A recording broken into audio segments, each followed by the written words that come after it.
எல்லோருக்கும் வணக்கம். இன்னைக்கு சிகப்பு கார அரிசி ஊற வச்சு, மாவு அரைச்சு, அதே மாவுலயே 2 டிஷ் ரெடி பண்ண போறோம். இது செய்யறது ரொம்பவே சுலபங்க. உடம்புக்கு அவ்ளோ ரொம்ப நல்லது இந்த அரிசி. குழந்தைங்களுக்கும், பெண்களுக்கும் ரொம்ப நல்லது. இது சத்தான உணவுங்க.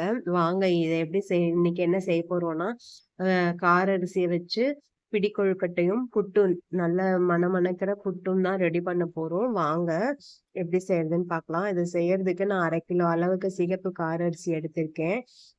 இத நல்லா தண்ணி ஊத்தி ஒரு 3, 4 முறை வாஷ் பண்ணிட்டு, ஒரு 5 மணி நேரம் ஊற வச்சுக்கோங்க. இது நல்லா ஊறணும்.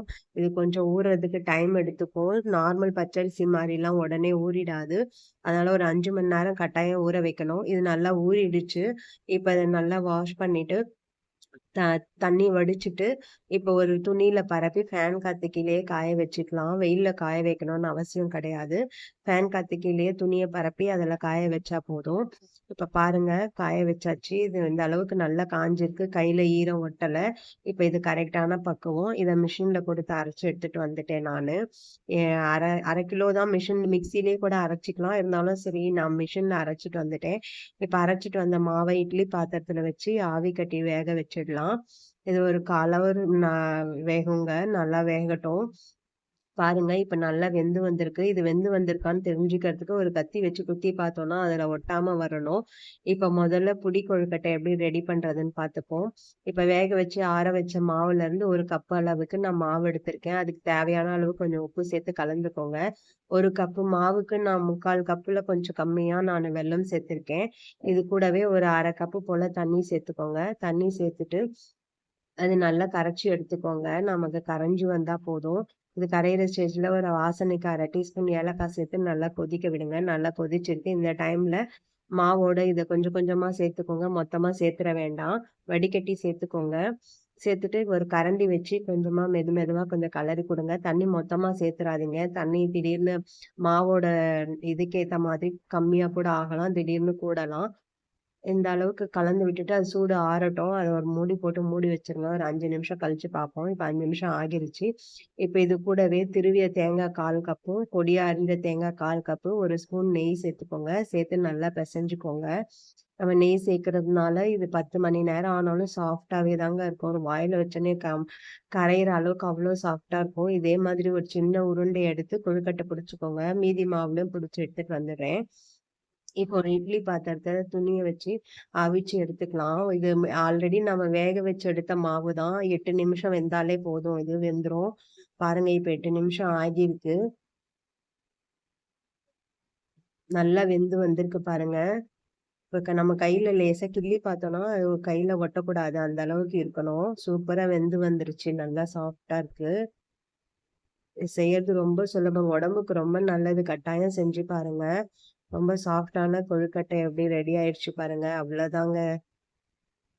நீங்களும் செஞ்சு பாருங்க. செஞ்சு பார்த்துட்டு எப்படி இருந்ததுன்னு கமெண்ட் பண்ணுங்க.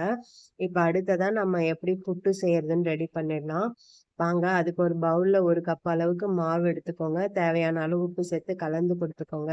இப்போ ஒரு கப்ல கொஞ்சமா சுடு தண்ணி வெது வெதுன்னு தண்ணி எடுத்துக்கோங்க. இது கொஞ்சம் கொஞ்சமா எடுத்து ஊத்தி பெசஞ்சு விடுங்க. நல்லா திருகி திருகி பெசஞ்சுக்கோங்க. நம்ம ஆல்ரெடி வேக வச்ச மாவுன்றதுனால நெறைய தண்ணிலாம் ரொம்ப சேர்க்க வேண்டாம். கொஞ்சம் கொஞ்சமா ஊத்தி நீங்க திருகி திருகி பெசஞ்சுக்கோங்க.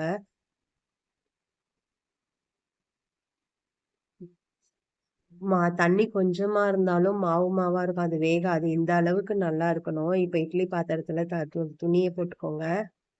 துணிய போட்டுட்டு இப்ப நம்ம பெசஞ்சு வச்சிருக்க மாவ இதுல சேர்த்துக்கலாம். சேர்த்துட்டு இட்லி பாத்திரத்த மூடிடுங்க. மூடிட்டு இதுவும் ஒரு 5ல இருந்து 8 நிமிஷத்துக்குள்ளேயே வெந்துரும். நம்ம ஆல்ரெடி வேக வச்சிருக்கிறதுனால ரொம்ப டைம்லாம் எடுத்துக்காது. இது குழந்தைங்களுக்கும், பெண்களுக்கும் அவ்ளோ நல்லதுங்க. பாருங்க இப்ப வெந்துருச்சு. கொஞ்சமா மாவு எடுத்து பார்த்தோம்னா, கையில இது மாரி திரி திரியா வரணும். இப்ப கரெக்ட்டான ஸ்டேஜ்ல இருக்கு. இப்ப இத ஒரு பாத்திரத்துக்கு மாத்திக்கோங்க. மாத்திட்டு இது சூடா இருக்கும்போதே இது கூட 1 ஸ்பூன் நெய் சேர்த்துக்கோங்க.